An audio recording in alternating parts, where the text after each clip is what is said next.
People will straggle in as they do, but uh, basically we are here to have a conversation about now, just literally not anything to do with the pandemic anymore, though that has definitely put a provocation on things, but about just the fact that the futures are unrehearsed, and that's why we're all here. So without further ado, I leave it with Amy and Meg to share on this conversation. Thank you. Thank you. Thanks, Jehan. So I'm very pleased to introduce Professor Meg Keating. Associate Professor Meg Keating is the head of school at the School of Creative Arts and Media at the University of Tasmania. Meg is also an award-winning multidisciplinary artist whose practices explore new ways of experiencing and viewing our immediate environment through screen-based technologies. Meg has extensive experience in leadership with creative arts programs as a tertiary level educator for 12 years and is a high-profile international practicing artist with 20 years of exhibition history. Meg, you and I have encountered each other at University of Tasmania, where I was fascinated to hear your account of what had occurred also under your leadership with the undergraduate arts programs at the University of Tasmania. And so I thought this would be really of international interest. What happens when a theater department is threatened with extinction?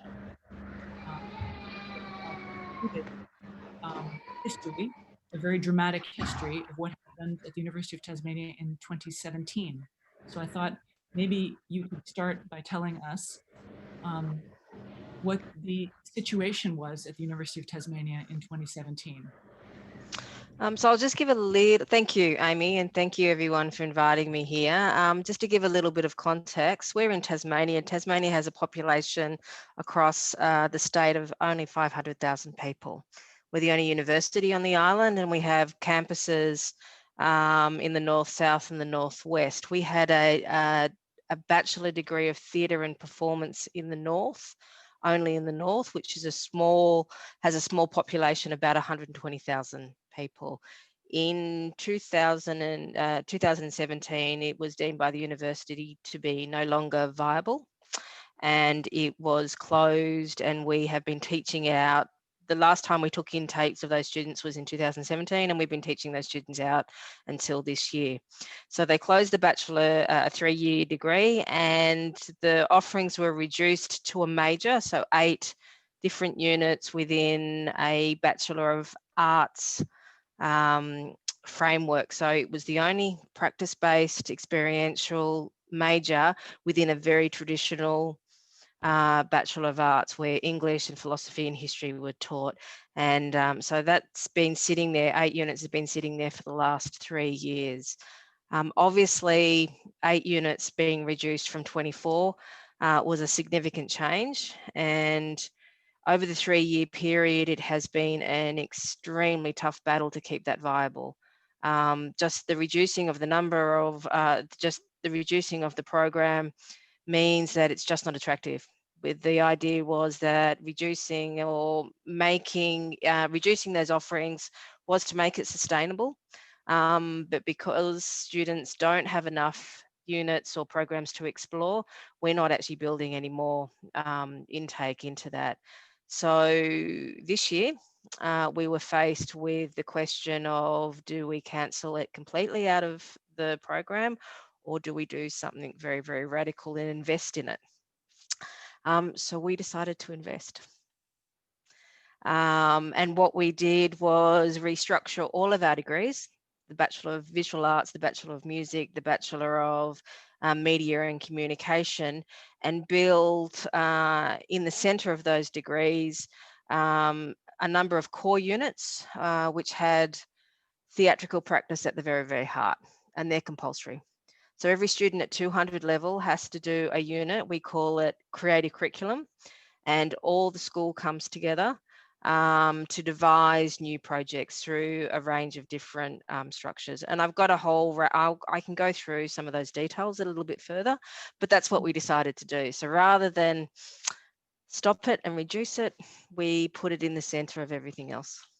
That's amazing. And that really speaks to a topic which has come up again and again in these discussions, which is what is it that theater does that can be unpacked and understood in an interdisciplinary context? And what can theater do that is kind of, in a sense, special and can be put at the core of other pedagogic processes?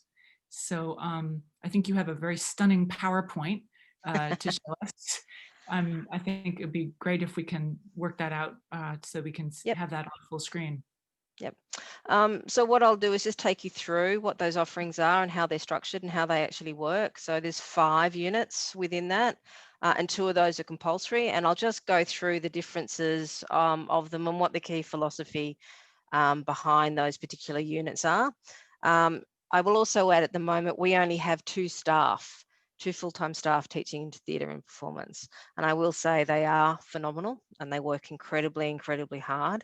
And this new curriculum is just going to make their job exponentially more complicated. But they're very excited about it. Let me just share my screen with you. Bear with me for a moment.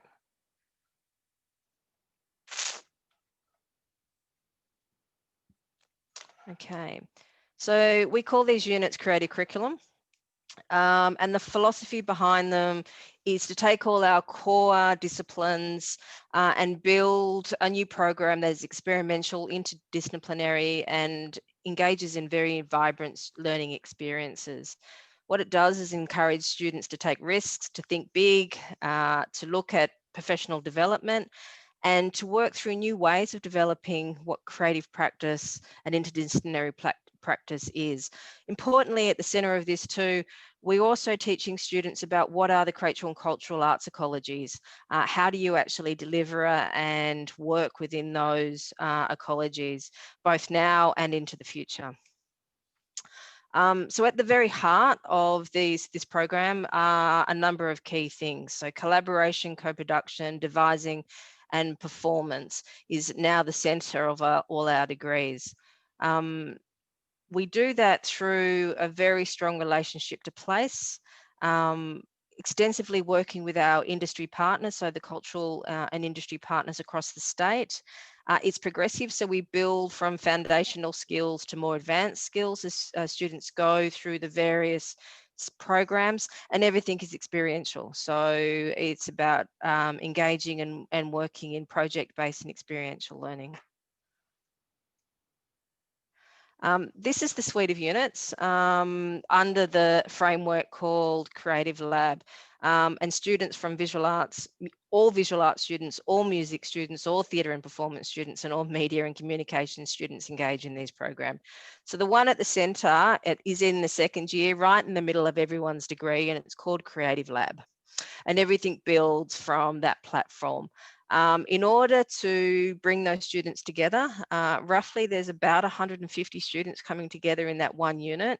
It's taught with multiple tutors and multiple mentors under a devising-based workshop, and we do have online resources and online workshops to build the framework around that. And then the other units, the other programs off that at the next level are what we call a research lab, and I'll talk a little bit about that. Making the event, which is specifically about producing an event within working with a key partner. We also do industry placements and field trips, or taking students out into the field to actually engage in various projects. So Creative Lab is the kind of linchpin of the whole program. What it is, it's 11 weeks of taking students for the very first time, introducing them to what interdisciplinary practice is with colleagues and students from a range of different disciplines. It is something that is completely new to all of them. So it is about experimenting, it's about risk taking. And so in order to do that and to take the pressure off students, it's basically a pass-fail. It's students aren't graded in this. They're encouraged to actually really go through a process. So go through a journey rather than actually getting a result. We understand that such a new learning experience may not always end in a very clear result, but it's about the journey of getting there and learning all of those things along the way. The way we construct it is in the first couple of weeks, it's quite structured. So what we do is we introduce students to a range of different performance-based works, and each one is tailored to a different discipline, and it talks about different ways of engaging in performance. Some of you may be familiar with a number of these works. Some of them are Australian and are less known than others. But we are looking at this idea of performance in a very, very broad framework. So the first one, Christian Barclay's guitar drag, looks at the politics of performance and how do you actually engage in a music history through art. The group show, The Theatre is Lying, is a commission-based work through an Australian museum, and it looks at artifice and film and understanding what the alternative narratives are. So this particular engaging in this particular case study, we're really asking students to look at how theatre can actually build a narrative and how those representations within that narrative can be kind of skewed. So getting the students to actually engage in how you actually understand narrative, how you actually build it, and then where do you actually place the spectator or the audience within those narratives. So some of the ideas in each one of these works are actually quite complex. So the kind of discussions and workshops around this unpack a lot of these ideas. With those 5 case studies, we then take students through a number of workshops, and you'll just see the kind of key skills that we are introducing in each one of them. So we take them through this idea of how do you actually start to engage? I mean, this is the first time students have engaged in anything like this, and it will be unlike anything that they've done before. So looking at a number of really foundational skills and asking them to ask questions. We start building then kind of devising an ensemble groups through this. I mean, one of the kind of key skills here is, teaching students for the first time to collaborate. How do you actually communicate across disciplines? How do you actually co-devise? And what is it like to actually work within an ensemble? So we're starting to build some very soft, what we call soft skills. The outcomes then is about developing a particular concept, taking that through to a finished form through very, very guided workshops with mentors and for other online resources. At the end of it, there is an opportunity for rehearsing and a performance, and we use the sites of the school. In the north of the state, we have 2 sites, and in the south we have 3, as a kind of ambulatory festival. So you walk from site to site, and students will actually then build their projects over the various sites with a one-night performance that the audience actually moves from site to site. That's at the 200 level. At the 300 level is what we call research lab. And it's a very, very similar structure, but this time we're actually working with an industry partner. So roughly we have about 5 or 6 briefs or 5 or 6 partners working within this unit.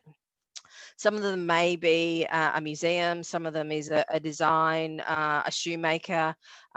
We also work with socially engaged community instigators. Sometimes it's also a festival. The partner comes in, provides a brief of a project to the students, and then the groups of students then work very closely with that partner through researching what they need to do, what their roles are, and then come up with a creative outcome. The partner is there 3 or 4 times to guide the students through that. So this, in week 5, a partner comes back, and the students have to actually pitch their project to the partner, and the partner actually gives them very, very clear feedback. They then continue on to the week 11 and 12, where the partner then comes back and they actually present their project. So this particular unit does take into account some very, very clear problem solving. It does actually work very closely with creative industries, and this is where we start to build professional skills in it. So how do you actually project manage a project? How do you actually build a production schedule? How do you actually budget it? What is the equipment list? How do you actually get it to the end? All of these skills are very, very key in terms of ongoing professional practice. Some of the problems, some of the projects that the partners actually build are really interesting. And so these are some of the questions that they may ask. So for instance, working with a museum, they have a new program. So the key question that they're asking our students is, how do you build a program of events for a children's museum with the theme from the domestic to the galactic? And then the students would actually respond to that by building that suite of events and actually then engaging in them. So they're actually really quite broad projects, and depending on the makeup of the student groups and the various disciplines that the students come from depends on the various outcomes. So the last one, how can we use sound to enhance local experiences of a foreshore work? We have a local community, a local council here that has a park right on the waterfront, and they've opened that park up into what they call a sculptural park. But the sculptures are sound based. So the students are working with the council to enhance an urban site by a foreshore, which is in quite an industrial setting, to be able to really bring aesthetic and poetic experiences to a very, very different community-based audience. There's some of the more details in terms of how those various modules and how the framework working through a much more specific and research project. You know, the students need to understand who their audience is, who their partner is, what the purpose of the project is, how they're going to go about it, then actually map those things out very, very clearly. The end result of this particular unit is not only the work, but then translating it into the next step. What do you do next? How can you actually pitch this by applying for further funding or pitching it back into another project, so that you do, you know, that the idea is that once you actually engage in one of these projects, there is a certain momentum that you can start to build other projects and other creative works out of it. The third unit that a student can do is called Making the Event, and this is very much about working with our festival partners. So this is about producing something that is open for one night only in one of the festival formats within the state. Some of the larger festivals that we have, Mona Foma is a music festival in the summer. And Dark Mofo is a winter festival that is crosses music, creative arts, installation, food, and performance. So we work closely with one of those partners, and the students come together and devise a work for that specific festival. It is run as an intensive, and it's usually run over a 3-week period. And the focus here really is on some of those really key professional skills: work, health and safety. What are the production skills? How do you actually improvise and devise? And how do you actually immerse audience and actually get to a result? We've also worked with a number of other schools across the country with this project as well. I will say that the results of this are usually quite chaotic. The learning curve of this is incredibly steep, but it's also a lot of fun because it's really high energy, a lot of adrenaline, and students are working really hard. You know, once you actually are engaged in a real event and there's an audience turning up in the vicinity of, you know, 6,000 to 7,000 people for that event, it's a really, really exciting opportunity.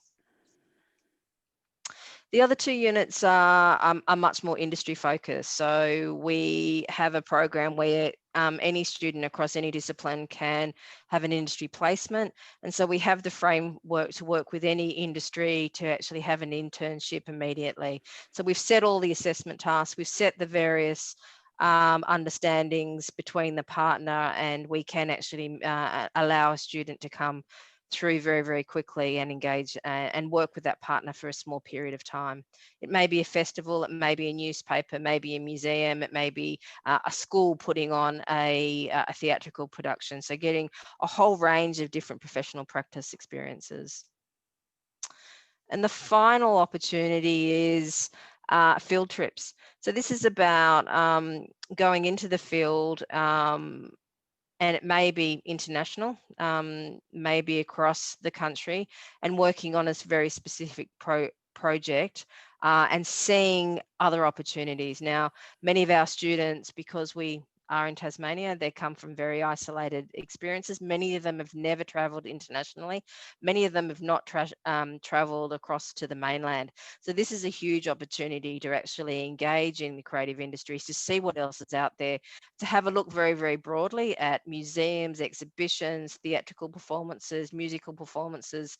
And so we structure a tour pretty much in relationship to a number of key partners. Last year, we took 22 students to Indonesia, and the year before that, we took 27 students into Europe to see a number of large shows through traveling through the UK and Germany, and then and into Italy. And that's an amazing opportunity for those students who've never traveled before. So that's the suite of programs that that we've run, but the two that are key to that are the Creative Lab at the 200 level and the Research Lab, working closely with partners at the 300 level, the last part of the degree. Wow, that is so impressive. Just sort of, you know, zooming way out, thinking about this, if one were a school or a university, what would you say, based on your experiences, what would you really want to identify in your internal resources and also in the environment if you approached such a project? If you wanted to turn your degree programs into something much more synthetic, something much more interactive with each other, and you wanted it to be applied like this outside of the school or university, what would you do in terms of identifying your resources? And I'm just curious about how, you know, what would be the most important factors to consider? Look, I think you'd have to get management on side. I mean, as I said, we are very lucky in that we did have an opportunity to do something quite radical, and I think the university took the path of least resistance, and it was much easier to try something new than to actually cancel the degrees because of the input for various partnerships, the input from various councils, and the extent that the community plays within the kind of the festival functioning of the state. So I think we were lucky in that sense, but I also think it was for the university the path of least resistance. So we did have senior management on side, and that's not an easy thing. That's not to say that we had staff on side. To do this hasn't been easy, and not everyone thinks that it's a great idea. You can imagine we have a traditional conservatorium, and a lot of our classical performance students will struggle exponentially within this. They'll really won't be able to, I mean, you know, we are trying very hard to kind of work through a whole range of different scenarios.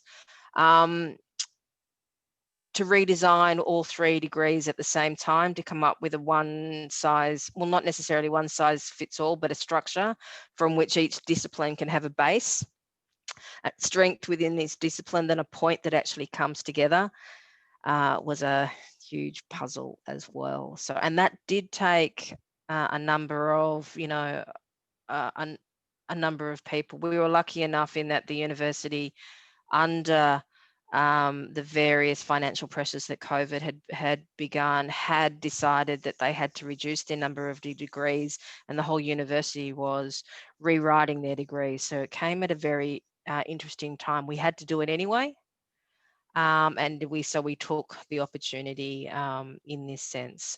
So in this though, while I'm saying that these are the units that still exist, we still offer the 8 units of theatre and performance, so that there is these extra 5 units that everyone has to do. So we build a cohort, and then there are still the individual 8.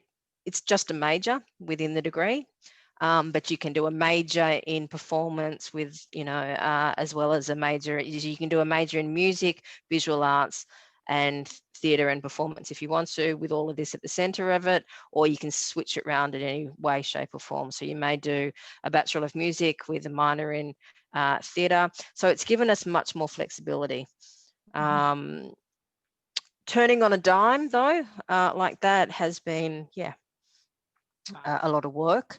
And the thing that actually is the most exciting is that we have a lot of partners, we have a lot of opportunities and a lot of projects that we are constantly having to kind of navigate. So what it has allowed us to do is be flexible and adaptable. So if a partner comes to us or somebody says, hey, I've got this great idea or project, I can say, great, we can slot you into this. Would you like to be a partner in this? And we have the structure and the framework there. So we don't say no to anyone now. And that is something that is also very exciting, because the framework's in place to be able to say, great, that's a great idea. Yes, that sounds like an internship. We can have students here, here, and here in these weeks.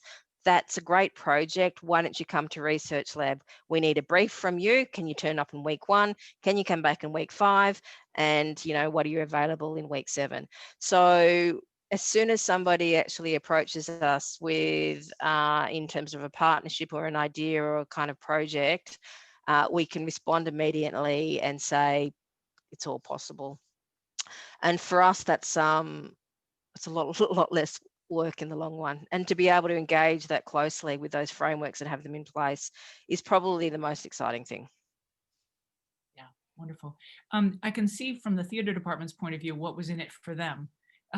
Do you think that the other departments felt that this interdisciplinary structure provided them with resilience in coming times, a greater sense of, that their futures would be improved by this interdisciplinary collaboration? Like anything, not everyone is on board. And there will always be those that aren't, interested in interdisciplinary practice, and we accept that. But but I think more and more, because of the number of festivals and the types of festivals that have happened pre-COVID within the state, and the cultural tourism that exists within the state is massive. And we literally lurch from one festival to the next. And if you're a young student and you are engaged and you want a career, and understanding that ecology, understanding what it takes to actually engage and move quite flexibly across, opportunities for work, for commissions, for to be paid. If we're not engaging in that, we're not doing our students justice, I don't think. As part of this too, we do call on a lot of our alumni who have careers that have started as a photographer and they've then become a radio performer, and now they're kind of, making short films. And so we do reach back, and they come in and, talk about, their particular structures and their particular processes and where they've actually gone. I mean, what's so exciting about this is that most of the workshops and the sessions are run from those industry partners. So the directors of the festivals, the performers that actually come in, and so they're teaching those kind of skills. And so they change every year. Even if you did it every year, it would be a very different lineup and a very different program, because of the people teaching into it, because of the projects and the partners that are that we have in that particular cycle. Very exciting. Well, thank you, Meg, for that very, very, very well described presentation, Meg. I can really see how it functions. It's not always easy to understand how academic curriculum are structured, but it's so clear. And it's, I think, a good point to sort of open things out to questions people might have or comments people might have. Anybody have any thoughts or reflections after seeing that extraordinary bit of interdisciplinary conversion?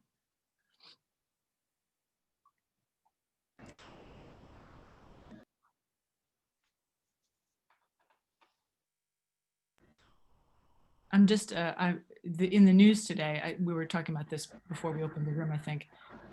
2 of Australia's very important theatre programs have now closed.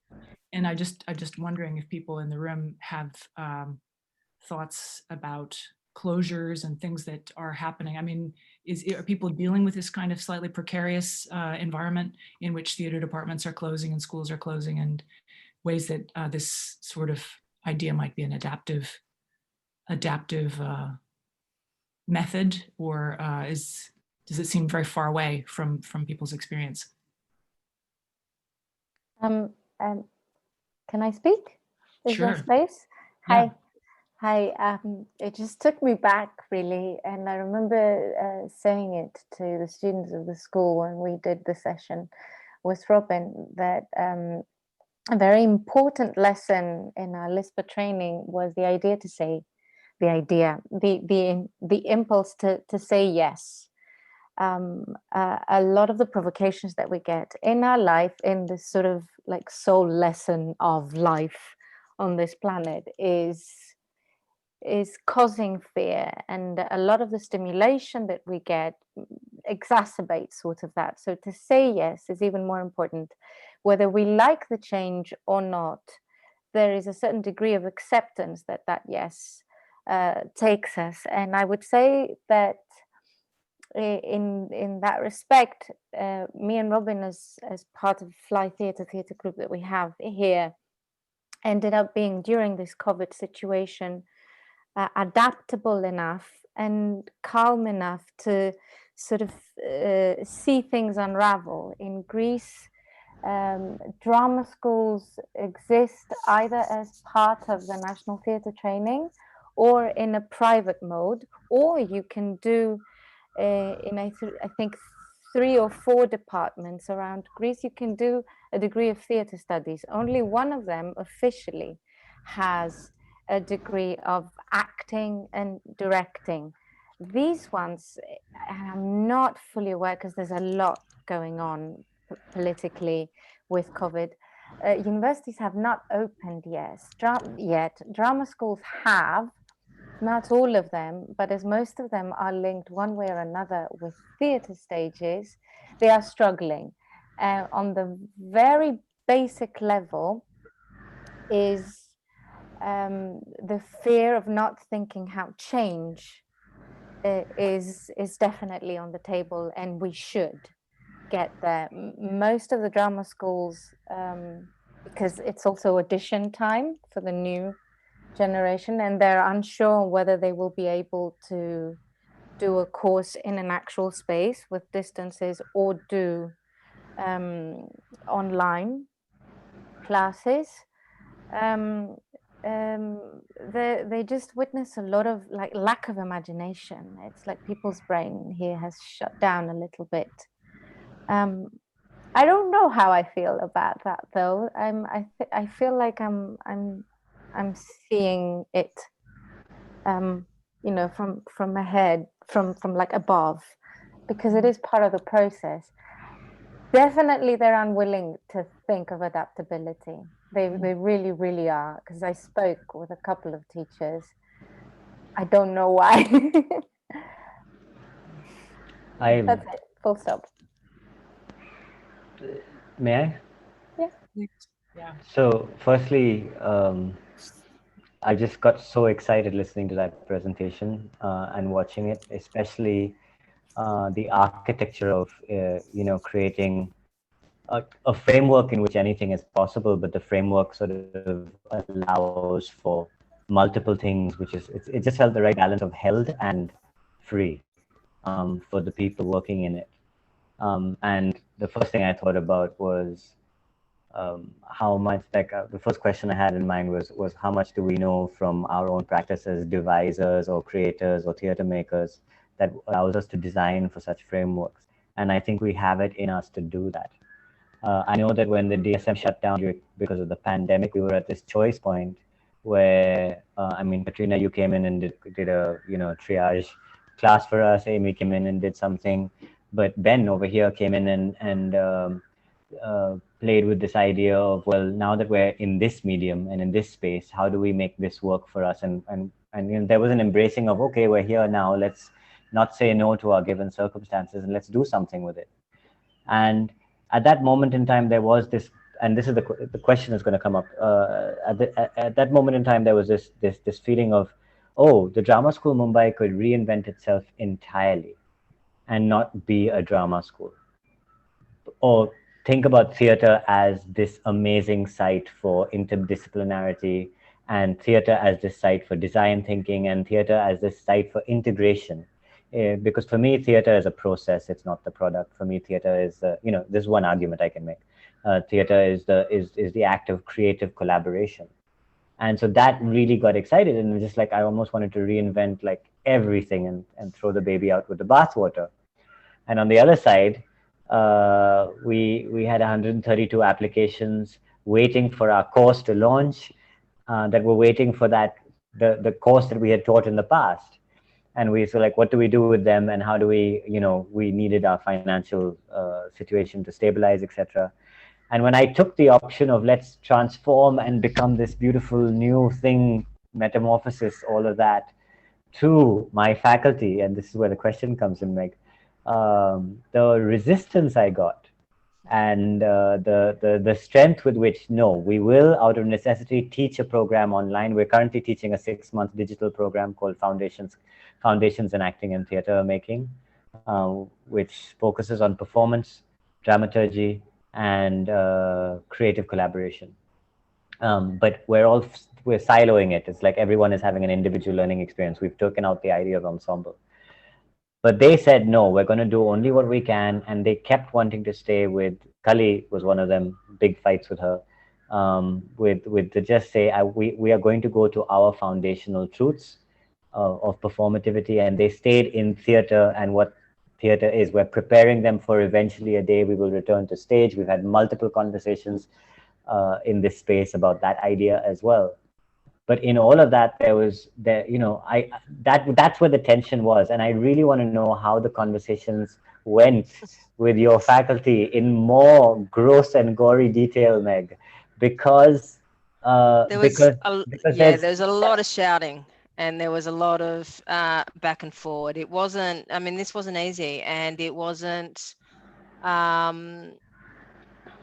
and even the staff aren't convinced, as I said. And do they not see the possibility of the possibility of all of this amazing? Some do. I mean, we, as I said, I think we're incredibly lucky. We have a vice chancellor of a university who studied theatre.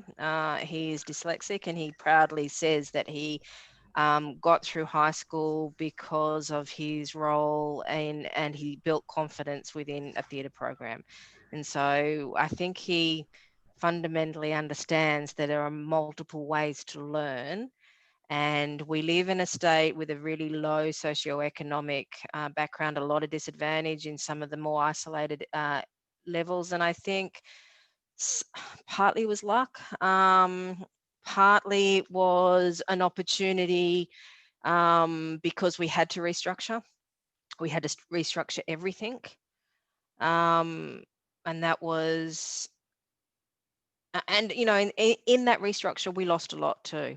So this is what we gained, but I haven't shown you the list of things that we actually lost. And that include. What were the big lamentations? So I mean, in terms of the music degree, we don't offer streams. We only offer a kind of one music practice, and it still enables one-on-one, but we don't have the diversity there. In the visual arts program, we lost a number of studios. So we had to reduce the number of offerings that we taught. So we didn't teach drawing and painting separately. They had to be combined. We lost printmaking as an individual studio. So there was always it was about striking a balance here. So, this is what we gained. But in order to do that, we also had to really, really consider a whole range of different things that had to go. And so the degrees now are incredibly, lean. They don't have a lot of extra kind of programs off them.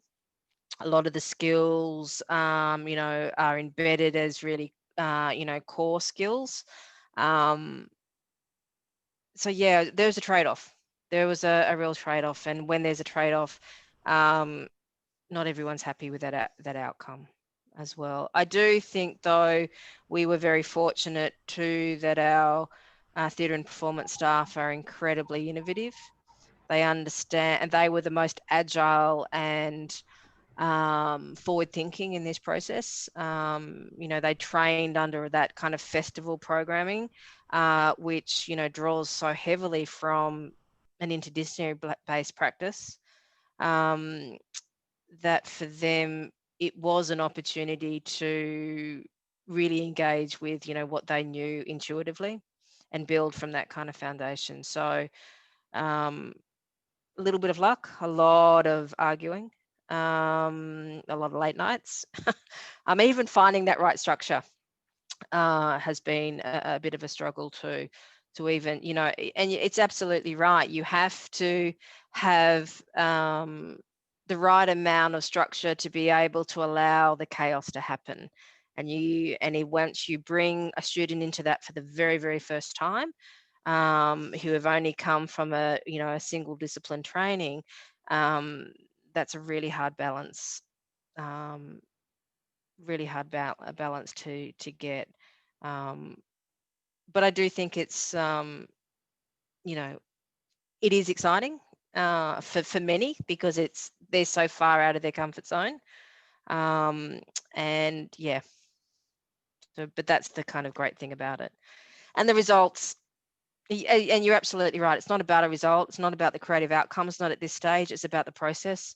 And actually, as I talk about soft skills, those soft skills become so pivotal into the future. You know, to be able to communicate across disciplines, to be able to co-devise, to understand, you know, what it is to, you know, build a project, to come in on time with a project, to make it, a project that is ambitious enough but achievable. All of those things are really, really key. I'm just going to, Jehan, I'm just going to continue your questions, and then we've got other questions in the chat that I'll get to, which is, so Jehan's, your second question is about the possible loss of rigor in the craft. Is that something that people are lamenting? You talk about lamentation, that sort of loss of rigor in any given discipline. Look, yeah, again, that's a really, really difficult one. And what we decided to do was build some kind of core foundational kind of skills that sit within each discipline. And then, so, I'll take, visual arts as an example, so it doesn't really matter if it's painting or drawing or printmaking, still the foundations of picture making and is still there. So, I mean, in a sense, I think that we can't teach everything. We have to make decisions. They're always really, really hard decisions. And let's be honest, they involve most staff and even students' identity and their sense of self. Often, I am a photographer, I am a dramaturg, I am a filmmaker. That is difficult, and we don't always get that right. So it's I think it has to be a constant sense of refining too. Sometimes you put things on the chopping block and you say, actually, I think we've gone a little bit too far there. Actually, we need to rebuild some of those things and place them back into the curriculum somewhere. And the beauty is, though, these units are so flexible, we can add modules or move things around accordingly. It's a difficult balance to strike. We have a question from Pauline about the fee structure. So the recent changes in fee structure increases affecting this degree, or affecting the degrees? They didn't affect creative arts too much. So not substantially, not like the other arts. So humanities, history, media and communication was really hugely affected. The other thing about this, because media and communication was affected, essentially doubled their fees. Because these are interdisciplinary creative arts, they're now coded as creative arts rather than media and communication. So they're cheaper than a straight media or communication fee structure. So all of the creative arts still sit in that second bracket. So they went up slightly, but not substantially. So we weren't hit as much as some of the other, liberal arts, humanities, and social sciences. Yeah. I'm going to read, Edith, I'm going to read your question and then you can unmute yourself to converse with Meg. Okay, so many thoughts. I'm thinking about how in our practice as a studio, we are often in opposition to or offering an antidote to corporate culture. And here there's a very conscious creative bridge being made. There's a sense of how the creative fields can positively provoke and connect with industry. We tend to see ourselves as a kind of antidote to systemic hierarchies. In business culture, I'm excited by the idea of doing both. So was there any sort of resistance in that on that front? Like, oh, how can we possibly do this dance with the devil? You know, was that one of the things that you encountered? And Edith, unmute yourself, Edith, if you want. Yeah. So I mean, our partners are so diverse. So some of them are businesses, and some of them are non-profit, community-based partners that go into disadvantaged communities and build connections through art projects. So we're also, I mean, and also within the festival framework, again, they're broad. So it's in the internships is where we kind of build those bridges to a more corporate culture. And that has its strengths and weaknesses.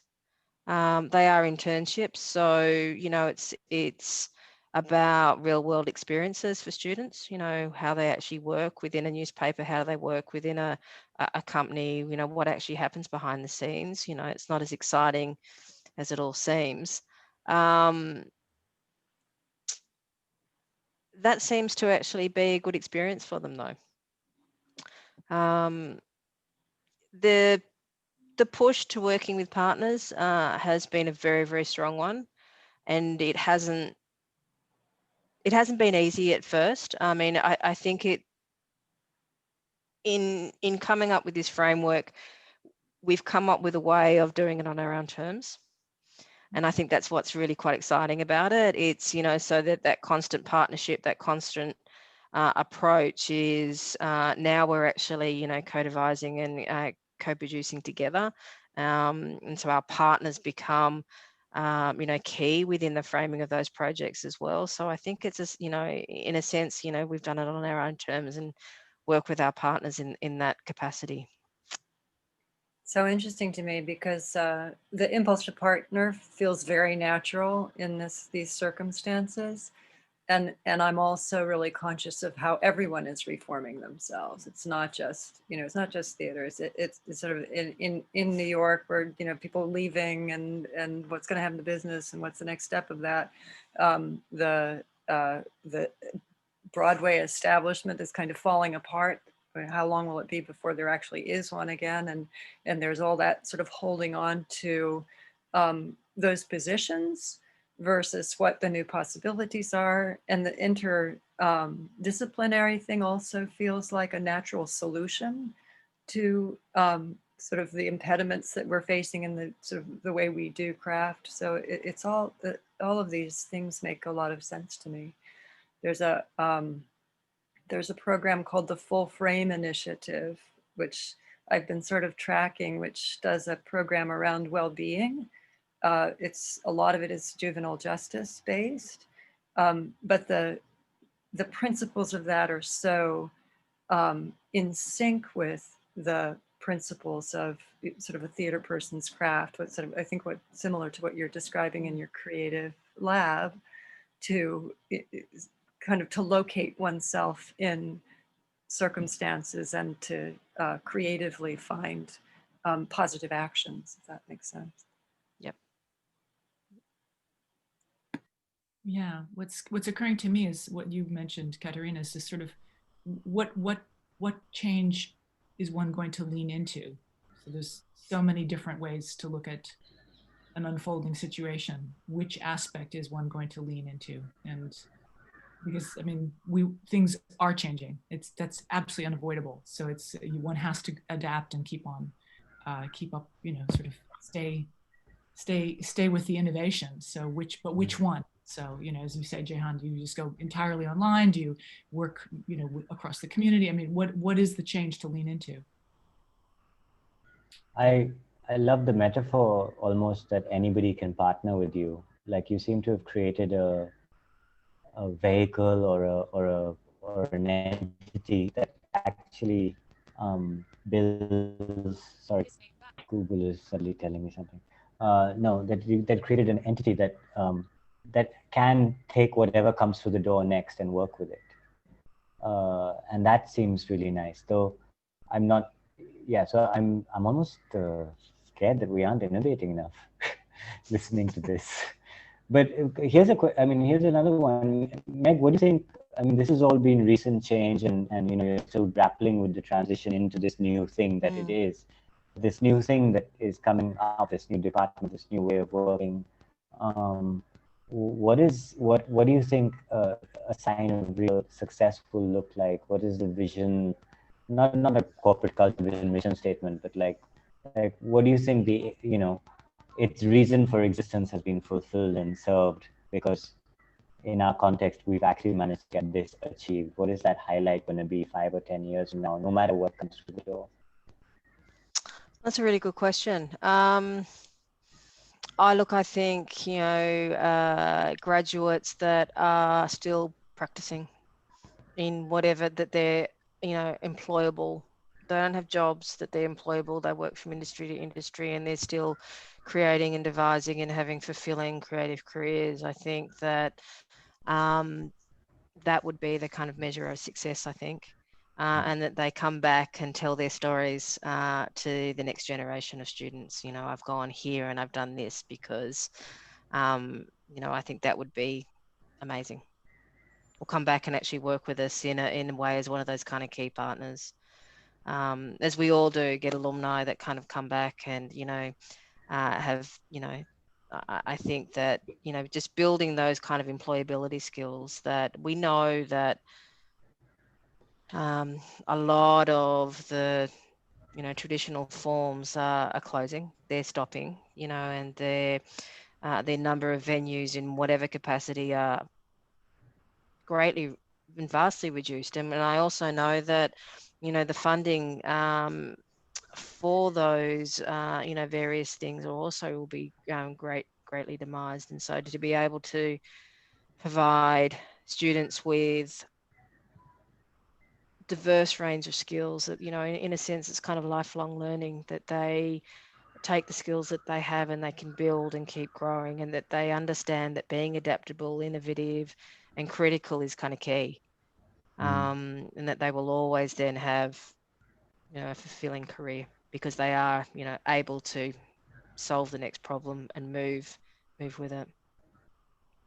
Yeah. I just have there's sort of a question occurred to me as I was listening to you. Was there any point where in what you were designing and the changes you were making, that you sort of saw that there was a bridge too far? Were there any bridges too far that you sort of said, nah, not that one. We're not going to go there for the moment. Let's leave that for later? Or there's a lot of things there. I mean, I think this is not going to be cheap to run. At some point, we're going to think, wow, we don't have enough technicians, equipment, etc. So this is all part of, working through some of these things. Restrictions in terms of COVID may pull all of this back. We did run making the event in the winter of this year, and we started working with NIDA from Sydney, and they sent down 20 directing students to work with our students in one of these collaborative projects, and they basically arrived and turned around and went home. And so the whole project, we had 40 students involved in this, and it was a response to a heritage site not far from us, and it has a kind of a long history, and it was part of a winter festival. And so we had to again pivot on a dime, and it went ahead. It was a virtual performance, and students had to then reshift everything, and we created a virtual festival, and they kind of populated this particular site virtually. So, which was an incredible amount of work. But that's probably the most interesting thing. You know, how do we keep maintaining all of this if we actually can't get together in some way, shape or form? If we're totally online, will this completely fall apart? And what kind of experiences will the students actually have? So, you know, that's going to be interesting. I mean, it's one thing to get a number of students together, to introduce them, to get them to be able to communicate, plan, devise face-to-face, and then rehearse. It's another thing to actually do that online. There's a number of challenges still to come. There's a number of challenges. And that's where kind of having that really tight framework, that if everything is built properly and there are online resources and there are online workshops, we can be flexible in how, you know, those more intensive face-to-face opportunities can be. That's probably, and one of the challenges that we're still facing, but everyone's facing that challenge. Sure. So Jehan, I think you're really summarizing it very well. Maybe this creativity, innovation, and adaptability is what we should be delivering to society as a whole, communities as a whole. So that summarizes it really beautifully. So I guess at this point, it's really, you know, does anybody else have any reflections or thoughts that they would like to share? Anything they'd like to say to Meg? I had more. Oh, Ben has a question. Great. I'm really curious about how you determined what was foundational in this, and what those foundational skills, how they were identified and what you identified them as. So if we are thinking about group work or even collaboration, it's assuming that these students know nothing. And so you are starting from scratch. You use no assumed knowledge here. And it is even, you know, the one-on-one on terms of communication, and, you know, things like introduction to movement. How do you actually walk into a room? How do you introduce yourself? So it is very, very basic in that level, and it builds very, very quickly. Because I do think that some students may have some of those things, but another who's a photographer or a filmmaker or have come from a journalist background may not. And you put them in a room together and everything changes. So that's what we kind of started with. And I do think that at that 200 level, right in the middle of the degree, you know, they have some discipline knowledge, some, but it's only just kind of moving into an intermediate framework anyway. So that's where we're starting in terms of that. Thank you. No, that makes a lot of sense. Who designed that the creative lab framework, the 3 stages that you showed us in the PowerPoint? So it was myself, and I have a director of creative curriculum, Kathleen Williams. And so we sent Kathleen around the world last year with a little bit of research money. She was traveling anyway. And so, you know, as we, you know, sent her off to go and see, we thought that we were going to develop a diploma of musical theatre. And then COVID struck. And so this is where we ended up. No, I'm serious. We spent a long time working through our colleagues, because we had such a huge interest in musical theatre in the state. We have there is the largest number of amateur musical theatre companies anywhere in the country here. So we thought that's what we're going to do. So in a sense, we were already thinking in kind of an interdisciplinary way. And we certainly didn't want to do the big kind of stage production. We were really more interested in music theatre from a kind of new devising kind of practice, and bringing those two things to actually together. So that's where we really started. because that's where we thought what we would be doing, but we didn't have an opportunity to do what that. was your colleague's name again? Kathleen Williams. Yeah. She comes from a media background. Her Okay. partner's a performance artist, and it was a kind of a brainstorming kind of activity in terms of refining and refining, reframing and refining. Okay. The reason I'm asking was we've got to create. So because we're doing this very isolated work, we've decided to create something called the creative collaboration lab at the 10-week mark of the digital course and at the 22-week mark of the digital course. And we are having major arguments about what this should be and not be, and all of that. Oh yeah. Oh no, it's amazing that it's this clear and it's come this far. And you know, as like anything, it's never easy. But at some point, someone has to lead it. Someone has to have the final say. Someone has to actually drive the agenda. Someone has to, you know, pull it all together so it is actually, you know, deliverable. Yeah. But in saying that too, you know, we accept that it's always in a constant state of revision and review. You know, that we take the great things and we build upon them and we rework those that didn't quite work. Well, Meg, are you going to be moonlighting as a consultant?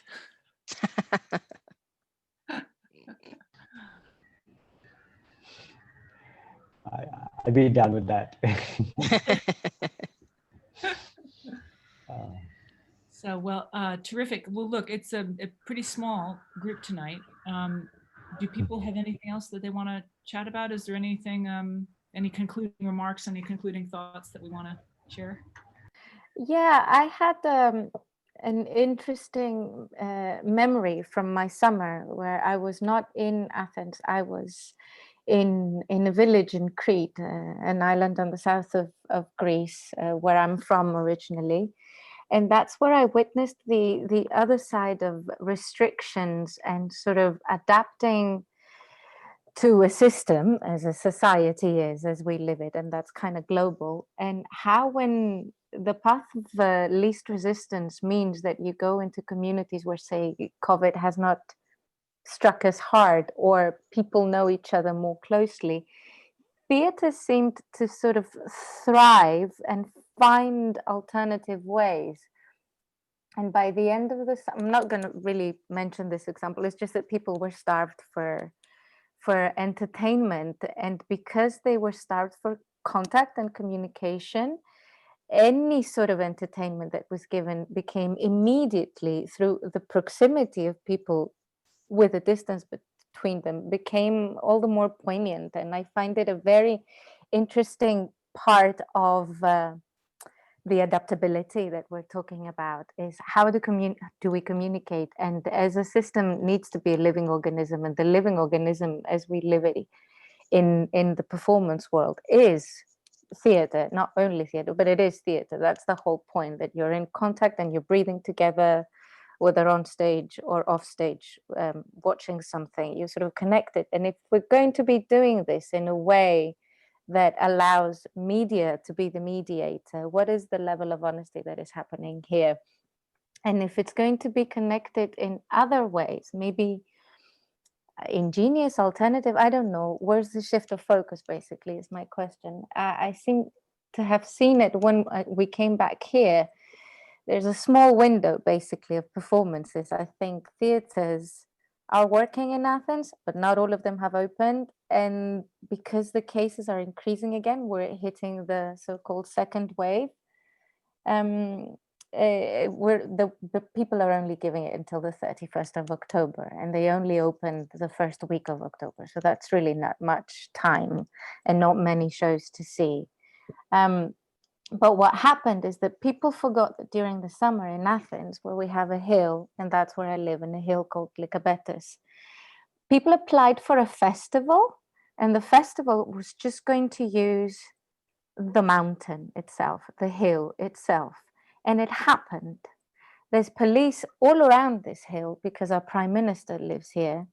and probably spying on this conversation as well. It happened, and people came because they had friends, but people started being curious about how a public space can be used in a different way, or in a way that they're not used to. And because everything is theatre, but it's becoming, due to partly social media, a difficult medium to prefer, as you like have to make a choice, at least in Greece, to go and see something and engage with it. It forced it upon people. Most of the people that came to see, apart from the friends that came to see this, they were there before the festival, and it was sort of thrust upon them, and curiosity won. It won them over. The distances were kept. They saw something slightly different, but everything became slightly alive, and a neighborhood became a community through a unifying factor, which was an impromptu spectacle. Because for most people it was impromptu, and impromptu, they were completely unaware. You just had to be in the right group on social media to pick it up. And I find this a very interesting approach on theatre. How do you make something poignant out of spontaneity, and where does the need come from? And perhaps it's another way to communicate without being didactic, and another way for that yes factor. Because a system is a system. You can't rely just on the system. I mean, yeah, it's there to support you or not, but if you expect everything from it, then you put the blame on it as well. So what's the responsibility that we have for the making of the happening, as Grotowski would say it? That was my thought. Wonderful. Yeah, I'm curious, is that one of the key skills, Meg, is what is performance? You know, thinking about what is performance, what is it to perform? Is that one of the things that sort of everybody's thinking about? Yeah, absolutely. And I do think it is, I think Katerina is right, performance is everything. You know, even if you're a visual artist or a filmmaker, it's still performing. You know, certainly for our media and communication students as well, those that make podcasts or interview people, or so I think it's a really interesting way of, you know, putting that at the center of a kind of creative arts curriculum. You know, it's certainly got me thinking about things in a very, very different way. You know, not only my own practice or, you know, other people's practices as well. You know, we talk about it in, yeah, being performative. Yeah. Great. Well, Jehan, I think we'll end a little bit early today. I think that's fine. It's 11:40 for Meg and myself, so. I know, bedtime. I'm just going to stay in my office until tomorrow morning. Oh wow, you stayed in your office for this. Thank you so much. I did go home and grab some dinner. It was and then came back. Well, thank you so much for doing this. Thank you. Lovely to meet everyone. Fantastic. Yeah. Meg and Amy, thank you. Amy for continuing to curate these on behalf of both of our entities, and keeping the conversation alive, because it's allowing us to really, every single conversation has been food for thought. And Meg, please, if you can, you know, come back from dinner a couple more times and sit in on the next set of conversations. Absolutely. Please. Yeah. To say our next guest, Mojisola Adebayo, will be talking next Thursday, and the theme is When White Colleagues Listen, and this refers to a letter that appeared in Scud about a month ago. White Colleagues Listen, which references another work. So she'll be addressing that theme, which we began at the beginning of my curation, which was transing the canon. So how do we lean into that particular change? Yeah. So Meg, please do come back.